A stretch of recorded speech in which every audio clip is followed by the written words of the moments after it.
आज फैसला होकर रहेगा। या अपने मां बाप को चुनो या फिर पत्नी को। दोराहे पर खड़े बेटे ने कही ऐसी बात कि घर में शांति पसर गई। आखिर ऐसा कौन सा समाधान निकाला बेटे ने? सुबह सुबह शालिनी किचन में जल्दी जल्दी काम निपटाने में लगी थी। चूल्हे पर सब्जी छड़ी थी, तवे पर पराठे सेके जा रहे थे। हाथ तेजी से चल रहे थे। उसकी हर हरकत में एक अजीब सी बेचैनी थी। शारीरिक तौर पर वह यहां थी, मगर मन कहीं और था। बगल के कमरे में उसकी सासू मां आशा जी बिस्तर पर उठकर बैठ चुकी थीं। कुकर की सीटी और बर्तनों की आवाज ने उन्हें जगा दिया था। उन्होंने दीवार घड़ी की ओर देखा। सिर्फ 6:30 बजे थे। माथे पर हल्की सी शिकन पड़ी। आज रविवार है और रविवार को हमारे घर में तो 11 बजे से पहले कोई नाश्ता नहीं करता। फिर बहू, इतनी सुबह सुबह? कोई बात तो जरूर है। दूसरी ओर मनोहर लाल जी अपनी कुर्सी पर बैठे अखबार के पन्ने पलट रहे थे, खबरें पढ़ने में पूरी तरह से मग्न।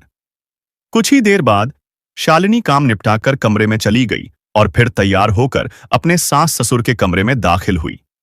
उसने पहले सास और फिर ससुर के पांव छुए। मां जी, बाबूजी। उसकी आवाज में हिचकिचाहट साफ झलक रही थी। मैं आज मायके जा रही हूं। आशा जी की भौहें तन गईं और मनोहर लाल जी ने अखबार नीचे रख दिया। दोनों की निगाहें एक साथ शालिनी पर टिक गईं। क्यों? एक हफ्ता भी नहीं हुआ जब तू अपने मायके होकर आई थी, फिर आज कौन सी जरूरत आन पड़ी वहां जाने की? आशा जी ने सवाल किया। शालिनी ने थोड़ा स्पष्ट किया। वो मां की तबीयत ठीक नहीं चल रही है ना, पापा अकेले सब कुछ संभाल रहे हैं। खाना तो वो जैसे तैसे बना रहे हैं। सोचा आज जाकर घर के बाकी के काम संभाल लूं। मां की दवाइयां और टेस्ट रिपोर्ट भी ले आऊंगी। कोई जवाब नहीं आया। कमरे में एक पल को सन्नाटा छा गया। शालिनी के होंठ कुछ कहने को हिले, मगर शब्द अधर में ही अटक गए। सास ससुर की चुप्पी को वह अच्छी तरह पहचानती थी। यह मौन असहमति से ज्यादा बोझिल होता है।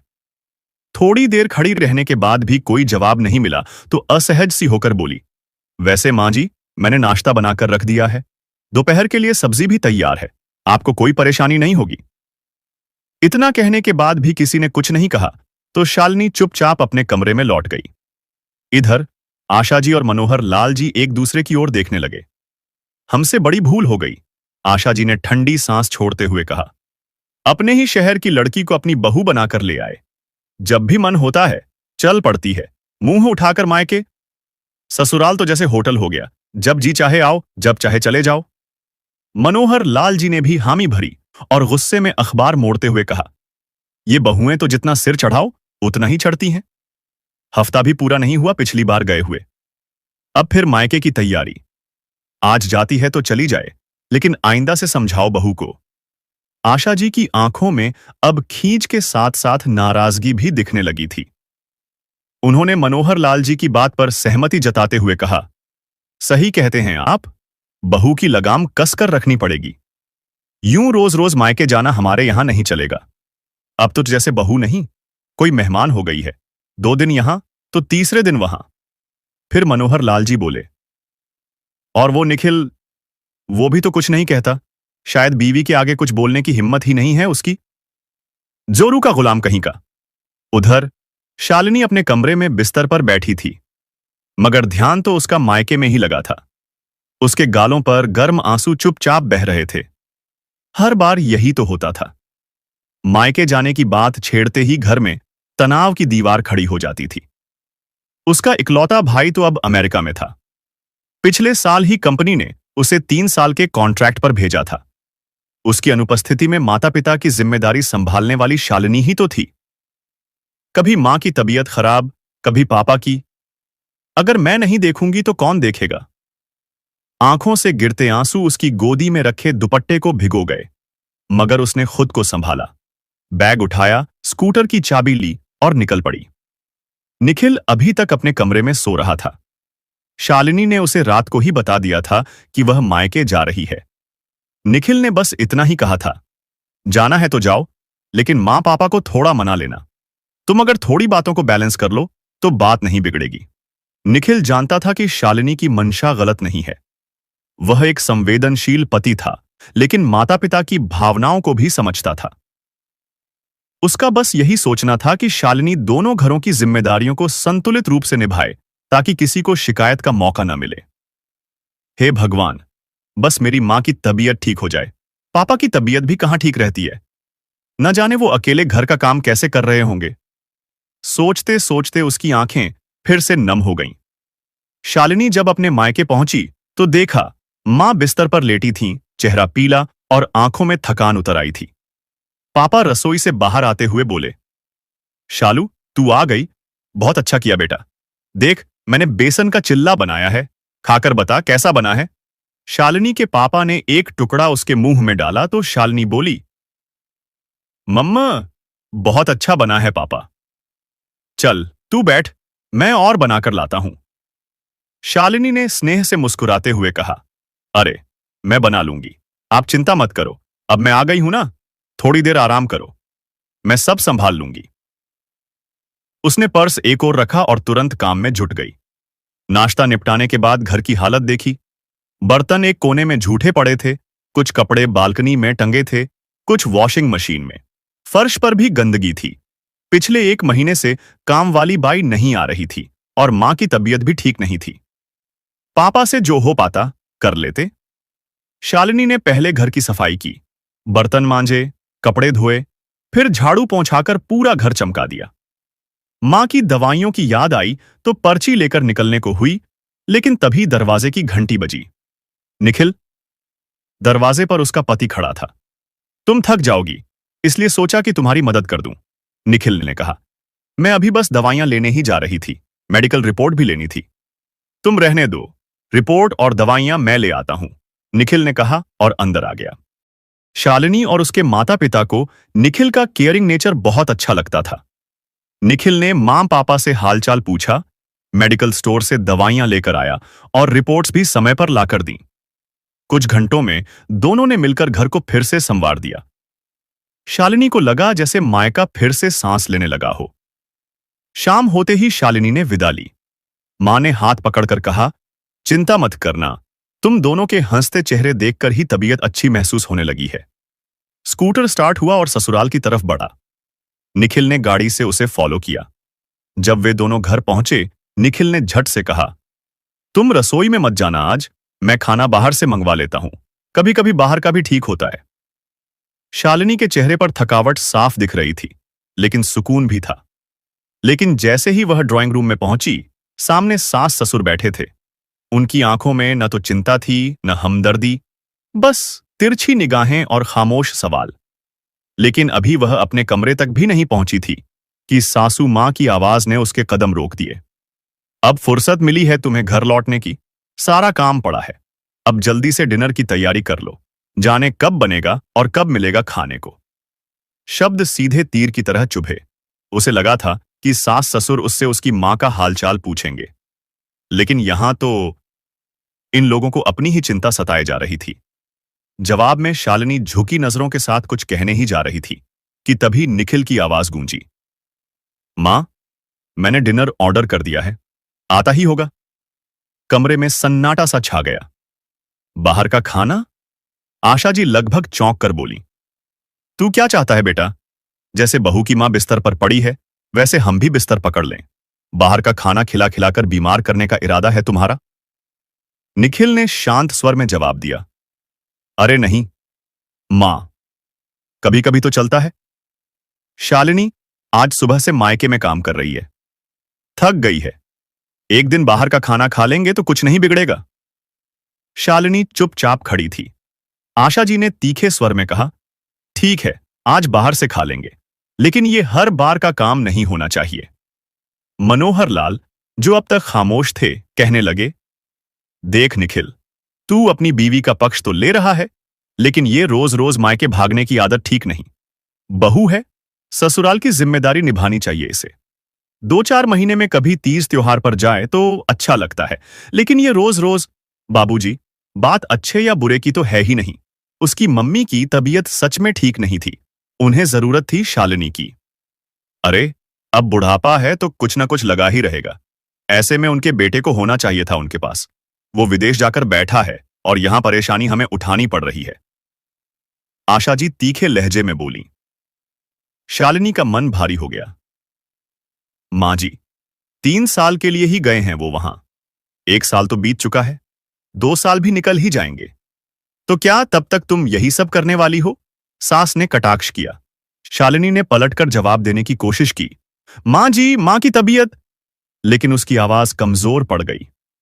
निखिल ने उसका कंधा हल्के से दबाया और इशारों में ही उसे चुप रहने को कह दिया। तभी दरवाजे की घंटी बजी। खाना आ गया था। निखिल ने टेबल पर खाना लगाया और शालिनी से बोला, तुम हाथ मुंह धो लो, मैं प्लेट्स लगा देता हूं। शालिनी मुस्कुरा दी, लेकिन उसकी आंखों में नमी थी। डिनर के बाद दोनों कमरे में आए तो निखिल शालिनी के पास बैठ गया। शालिनी, मां पापा की बातों को दिल से मत लगाओ, वो बस पुराने ख्यालों के हैं। निखिल, मैं कोशिश करती हूं। शालिनी की आवाज भर्रा गई। लेकिन मां बीमार हैं, पापा अकेले हैं, मैं उन्हें कैसे छोड़ दूं? और यहां तो मेरे सांस लेने पर भी सवाल उठते हैं। निखिल ने उसका हाथ थामा। मैं हूं ना, धीरे धीरे सब ठीक हो जाएगा। अगली सुबह आशा जी और मनोहर लाल लॉबी में सोफे पर बैठे टीवी देख रहे थे। रसोई में शालिनी नाश्ता तैयार कर रही थी। इधर निखिल अपने ऑफिस बैग में फाइलें ठूंस रहा था, बार बार घड़ी देखते हुए। शालिनी, मैं निकल रहा हूं, उसने रसोई की ओर आवाज लगाई। हाँ, नाश्ता टेबल पर रख दिया है, शालिनी ने जवाब दिया। लेकिन उसका मन कहीं और था। वह मायके की चिंता में डूबी थी। मां की तबीयत अभी पूरी तरह ठीक नहीं थी और काम वाली बाई के न आने से घर का काम पापा के कंधों पर था। उसने कुछ सोचा। तभी उसे अपने मायके के पड़ोस में रहने वाली सरोज आंटी की याद आई। उसने फटाफट फोन उठाया और नंबर डायल किया। हाँ शालिनी बेटा, सब ठीक? सरोज आंटी की गर्मजोशी भरी आवाज सुनकर शालिनी को थोड़ा सुकून मिला। हाँ आंटी, बस मां की तबीयत की चिंता है। और काम वाली बाई भी तो नहीं आ रही।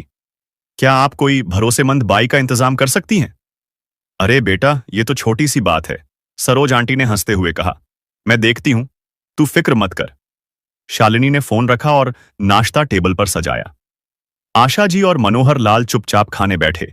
उनकी खामोशी में कल की नाराजगी की हल्की सी गंध थी। लेकिन शालिनी ने ध्यान नहीं दिया। वह अपनी ही सोच में गुम थी। दोपहर का खाना निपटने के बाद शालिनी को मार्केट जाना था। घर की सब्जियां खत्म हो चुकी थीं और कुछ दूसरा सामान भी लेना था। उसने सोचा, सब काम एक साथ निपटा लेती हूं। मार्केट में दुकानदारों से मोलभाव करते हुए उसने जल्दी जल्दी सामान खरीदा। अभी वह सब्जी की दुकान की ओर बढ़ ही रही थी कि सरोज आंटी का फोन आया। शालिनी, मैंने एक बाई से बात कर ली है। सरोज आंटी की आवाज में उत्साह था। काम दिल लगाकर करती है और ईमानदार भी है। तू एक बार आकर उसे सारा काम समझा दे। आंटी, आपका बहुत बहुत शुक्रिया। शालिनी की आवाज में राहत थी। मैं अभी आती हूं। उसने स्कूटर मायके की ओर मोड़ लिया। सास ससुर को बताने का मतलब था दस्ताने सुनना। फिर क्या मालूम वे जाने भी देंगे या नहीं, इसलिए उसने निखिल को फोन किया। निखिल, मैं थोड़ी देर के लिए मायके जा रही हूं। मां के लिए बाई का इंतजाम हो गया है, उसे काम समझाने जा रही हूं। ठीक है शालिनी, निखिल ने जवाब दिया। मायके पहुंचकर उसने नई बाई नीतू को सारा काम समझाया। नीतू, मां की तबीयत ठीक नहीं रहती तो खाना हल्का बनाना, बर्तन रोज 2 बार धोने हैं और कपड़े भी टाइम पर। नीतू ने सिर हिलाया। जी दीदी, सब समझ गई। शालिनी ने मां पापा से नीतू की तनख्वाह और टाइमिंग तय की। फिर सब्जी लेने मार्केट वापस चली गई। सब्जी की खरीदारी करते करते शाम ढल चुकी थी। घर लौटते वक्त सड़कों पर ट्रैफिक ने उसे और देर करवा दी। उधर निखिल ऑफिस से घर लौट चुका था। निखिल बेटा, ये शालिनी कहां रह गई? अभी तक नहीं पहुंची और फोन भी नहीं लग रहा, आशा जी ने शिकायत भरे लहजे में कहा। निखिल ने फोन चेक किया और बोला, मां, फोन शायद स्विच ऑफ हो गया होगा। वैसे उससे बात हुई थी, बता रही थी कि थोड़ा काम है मायके में, बस आती ही होगी। लो, यहां हम चाय के लिए बैठे हैं और वो क्या मालूम ये रोज का ड्रामा कब बंद होगा। उसी समय दरवाजा खुला और शालिनी अंदर आई। हाथों में सब्जियों का थैला था और चेहरा थकान से भरा। आशा जी ने उसे देखते ही बोली, क्यों बहू, यहां से तो सब्जी लाने का नाम लेकर निकली थी और फिर अपनी मां के घर चली गई थी। शालिनी ने थैला रसोई में रखा और शांत स्वर में जवाब दिया, मां जी, बस थोड़ा सा काम था। माँ के घर काम करने के लिए बाई का इंतजाम करवाना था। वहां सरोज आंटी रहती है ना, उन्होंने बाई ढूंढ दी। अब मुझे बार बार नहीं जाना पड़ेगा। यह सुनते ही आशा जी और मनोहर लाल के चेहरों पर संतुष्टि के भाव पसर गए। यही तो चाहते थे वे भी। फिर आशा जी ने सिर हिलाया और रौब से बोली, अच्छा अच्छा, ये ठीक किया तुमने। चलो, अब सबके लिए चाय बनाकर ले आओ। और हां, सुबह के बर्तन भी झूठे पड़े हैं, काम वाली बाई नहीं आई, वो भी धो देना। थकी हारी शालिनी चुपचाप रसोई में चली गई। निखिल भी हाथ मुंह धोकर रसोई में आ गया। जब तक तुम बर्तन धोती हो मैं चाय बना लेता हूं, साथ बैठकर पिएंगे। अरे रहने दो, आप ऑफिस से अभी अभी लौटे हैं, चाय मैं बना लूंगी। बिल्कुल नहीं, आज तो चाय मेरे हाथों से ही बनेगी। घबराओ नहीं, चीनी की जगह नमक नहीं डालूंगा। दोनों एक साथ खिलखिलाकर हंस पड़े। धीरे धीरे दिन बीतने लगे। अब शालिनी की मां की तबीयत थोड़ी संभल गई थी, इसलिए शालिनी की चिंता थोड़ी कम हुई। साथ ही साथ उसके घर में भी शांति फिर से लौट आई थी। सास ससुर भी अपनी बहू से अब पूरी तरह से संतुष्ट थे, और संतुष्टि का कारण यही था कि पूरे 15 दिन हो गए थे और शालिनी अपने मायके नहीं गई। बस किसी काम वाली बाई की तरह दिन रात उनकी सेवा में जुटी थी। आज रविवार था। दोपहर के खाने के बाद शालिनी रसोई की सफाई कर रही थी। बाहर लॉबी में आशा जी, मनोहर लाल और निखिल एक साथ टीवी देख रहे थे। टीवी पर कोई पुरानी फिल्म चल रही थी। तभी आशा जी का फोन बजा। स्क्रीन पर उनकी बेटी सीमा का नाम था। हाँ सीमा बेटा, सब ठीक? आशा जी की आवाज में उत्साह था। फोन पर कुछ देर बात हुई और जैसे ही उन्होंने फोन रखा, उनका चेहरा खुशी से चमक उठा। अरे बहू! उन्होंने रसोई की ओर आवाज लगाई। सीमा शाम को अपने बच्चों के साथ आ रही है, पूरा 1 हफ्ता रहेगी यहां। उनके लिए स्पेशल खाना तैयार कर दे। शालिनी ने रसोई से जवाब दिया। जी मां जी, मैं अभी तैयारी शुरू करती हूं। हाँ, और सुन, आशा जी ने उत्साह में कहा, सीमा को मिक्स वेज बहुत पसंद है, वो बना देना। और बच्चों को पनीर की सब्जी, साथ में कुछ मीठा भी। खीर ही बना देना। ठीक है मां जी, शालिनी ने जवाब दिया और रसोई में सामान जुटाने लगी। वह जैसे ही सब्जियां काटने बैठी, तभी उसका फोन बज उठा। आशा जी ने उसका मोबाइल उठाकर देखा, बहू की मां का फोन था। चेहरे पर कोई भाव लाए बिना उन्होंने चुपचाप फोन कट कर दिया। लेकिन कुछ ही सेकंड के बाद फिर फोन बजा। शालिनी जल्दी से रसोई से बाहर आई। मैं देखती हूं मां जी, कहते हुए उसने आशा जी के हाथ से मोबाइल लिया। स्क्रीन पर मां का नंबर देखकर उसका दिल धक से रह गया। उसने फोन उठाया। हाँ मां, सब ठीक? शालिनी बेटा, मां की आवाज घबराहट से कांप रही थी। तेरे पापा की खांसी रुकने का नाम नहीं ले रही। मैंने डॉक्टर को कॉल कर दिया है, लेकिन शालिनी के पसीने छूटने लगे। उसका चेहरा सफेद पड़ गया। निखिल ने उसकी हालत देखी तो तुरंत उठकर पास आया। क्या हुआ शालिनी? वो मां का फोन था। शालिनी की आवाज में घबराहट थी। पापा की खांसी बहुत बढ़ गई है, उनकी हालत खराब है। वैसे भी वो दमा के मरीज हैं। लगता है अस्थमा का अटैक आया है। डॉक्टर को उन्होंने फोन करके बुला लिया है, लेकिन मुझे अभी जाना होगा। यह सुनते ही आशा जी और मनोहर लाल एक दूसरे की ओर हैरानी से देखने लगे। शालिनी ने निखिल की ओर देखा और बोली, रात को खाना हम बाहर से मंगवा लेंगे, लेकिन अभी मेरा जाना बहुत जरूरी है। आशा जी ने भौहें सिकोड़ी और तीखे लहजे में कहा, लो, अब तक मां बीमार थी, अब पापा बीमार। मुझे तो समझ नहीं आता, ये तमाशा कब तक चलेगा? निखिल ने बीच में टोकते हुए कहा, मां प्लीज अभी ये सब बातें मत करो। शालिनी के पापा की तबीयत गंभीर है। मनोहर लाल ने गुस्से में टीवी का रिमोट सोफे पर पटका और बोले, अभी क्यों नहीं? जो बात होगी अभी होगी। बहुत हो गया ये सब। आशा जी ने शालिनी की ओर देखते हुए कहा, देख बहू, डॉक्टर को तो तेरी मां ने बुला ही लिया है, वो इलाज भी कर देगा। फिर तुझे वहां जाने की क्या जरूरत? मायके से ज्यादा अब ससुराल पर ध्यान दो। छोटी छोटी बात पर वहां चले जाना सरासर गलत है। तुम्हारे मां बाप ने शादी करके तुम्हें यहां भेजा है। अब वो घर तुम्हारा नहीं, यही तुम्हारा घर है। मायके को भूलकर ससुराल की जिम्मेदारियां निभाओ। शालिनी का चेहरा गुस्से से लाल हो गया। उसने गहरी सांस ली और दृढ़ स्वर में कहा, मां जी, जब से मैं इस घर में आई हूं, ससुराल की जिम्मेदारियों में कोई कसर नहीं छोड़ी।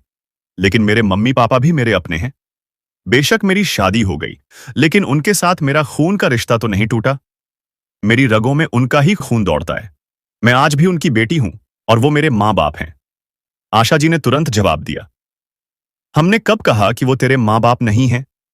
हम तो बस इतना कह रहे हैं कि शादी के बाद बेटियों को ससुराल पर ध्यान देना चाहिए, मायके पर नहीं। तेरे माँ बाप की जिम्मेदारी तेरा भाई देखे, ये तेरा काम नहीं। यह सुनकर निखिल का सब्र टूट गया।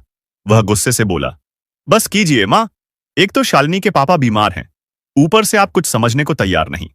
मनोहर लाल ने तीखी नजरों से निखिल को देखा।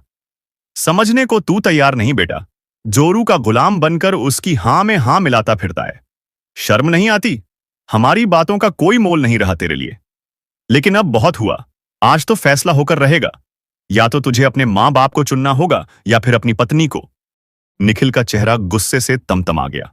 उसने जोर से कहा, ठीक है, आप फैसला चाहते हैं ना, तो सुन लीजिए मेरा फैसला। हम आज ही ये घर छोड़कर जा रहे हैं। क्या क्या कहा तूने? आशा जी की आवाज कांप रही थी। उनकी आंखें गुस्से और सदमे से फैल गईं। हमें छोड़ने की बात कर रहा है? अपने माँ बाप को, जो तुझे इस दुनिया में लेकर आए, तुझे पाल पोस कर बड़ा किया, पढ़ाया लिखाया। आज जो कुछ तू है हमारी बदौलत है। तेरी इच्छाएं पूरी करने के लिए हमने न जाने कितने समझौते किए, लेकिन तुझे कभी कमी नहीं आने दी। और आज तू कल की आई इस लड़की के लिए हमें छोड़ने की बात कर रहा है? निखिल ने गहरी सांस ली और शांत लेकिन दृढ़ स्वर में जवाब दिया, मां, बाबूजी, आपने जो बातें अभी कहीं, क्या वही बातें शालिनी पर लागू नहीं होती? उसके मां बाप ने भी उसे जन्म दिया है, नाजों से पाला, उसे पढ़ाया लिखाया। उन्होंने भी अपनी बेटी के लिए जिंदगी में न जाने कितने समझौते किए होंगे। उसकी शादी के लिए न जाने कितनी मुश्किलों से पैसों का इंतजाम किया होगा ताकि वो खुश रहे। तो क्या उसका फर्ज नहीं बनता कि वो अपने मां बाप के दुख तकलीफ में उनके साथ खड़ी रहे? मां बाप तो मां बाप हैं, चाहे मेरे हों या शालिनी के। मां बाप के प्रति फर्ज निभाने में भेदभाव कैसा? और अगर वो अपने मां बाप की सेवा नहीं कर सकती, तो मुझे क्या हक है आप लोगों की सेवा करने का? मैं भी चला जाता हूं आपको छोड़कर। कमरे में सन्नाटा छा गया। आशा जी और मनोहर लाल एक दूसरे की ओर देखने लगे, लेकिन उनके पास जवाब नहीं था। शालिनी की आंखें भर आईं। उसके शब्दों को निखिल ने अपनी आवाज दी थी, लेकिन मनोहर लाल जी और आशा जी बिल्कुल चुप थे। निखिल ने कार की चाबी उठाई। चलो शालिनी, पहले तुम्हारे पापा को संभालना जरूरी है, बाकी बातें बाद में देखेंगे। शालिनी ने नजरें झुकाईं। कुछ कहे बिना निखिल के पीछे चल दी। शालिनी के घर पहुंचते ही मां ने दरवाजा खोला। डॉक्टर अभी आए हैं बेटा, इंजेक्शन दिया है। कह रहे थे अगर टाइम पर इलाज ना होता तो खतरा बढ़ जाता। शालिनी पापा के पास गई, उनका माथा सहलाया और धीरे से कहा, पापा, अब सब ठीक हो जाएगा, मैं यहीं हूं ना। पापा ने उसकी उंगलियां थामी और एक मुस्कान के साथ सिर हिलाया। निखिल एक कोने में खड़ा यह सब देख रहा था। बेटी और पिता के बीच एक अदृश्य लेकिन बेहद मजबूत डोर। डॉक्टर ने दवाइयां लिखीं और टेस्ट्स करवाने को कहा तो निखिल और शालिनी पापा को अपने साथ गाड़ी में बिठाकर टेस्ट करवाने ले गए। उसी शाम दरवाजे पर दस्तक हुई। शालिनी ने दरवाजा खोला। सामने आशा जी और मनोहर लाल खड़े थे। हाथ में घर के बने खाने का टिफिन था, जिसमें शालिनी के पापा के लिए खिचड़ी और बाकी लोगों के लिए रोटी सब्जी थी। शालिनी हैरानी से उन्हें देखती रही। आशा जी ने टिफिन टेबल पर रखा और फिर शालिनी के पापा का हालचाल पूछने लगे। कुछ देर बाद जब आशा जी और मनोहर लाल जी वापस जाने लगे, शालिनी चुपचाप उनके साथ दरवाजे तक आई। दरवाजे की चौखट पर रुकते हुए आशा जी ने उसका हाथ थामा और पहली बार एक मां की तरह मुस्कुराकर बोली, बेटी, अपने पापा का पूरा ध्यान रखना। जब तक वो ठीक नहीं हो जाते यहीं रहो, वहां की चिंता मत करना, मैं सब संभाल लूंगी।